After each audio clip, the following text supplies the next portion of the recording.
Времето се излъчва с любезното съдействие на Асет изкушение. Награда за вашето търпение. Двумесечен депозит с лихва до 12,75% от International Asset Bank. Маниграм – международен паричен превод. Изборът е в твоите ръце. Добър вечер. През тази нощ времето над страната ще е ясно, а утре отново ще имаме много слънце.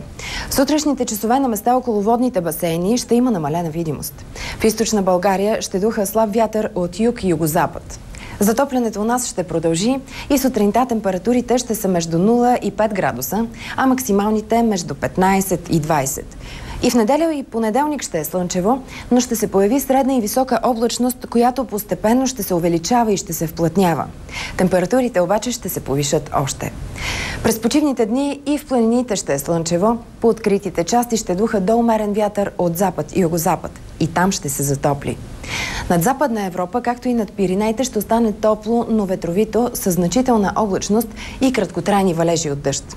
Ще продължи преносът на топъл въздух към централната част от континента. Над Източна Европа температурите са по-ниски от средните, но през следващите дни постепенно ще се затопли.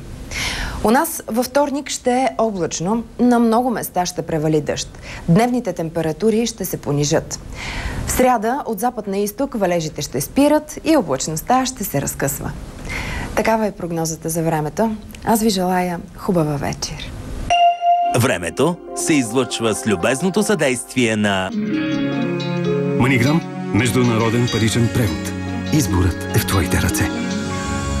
Асет изкушение. Награда за вашето търпение. Двумесечен депозит с лихва до 12,75% от International Asset Bank.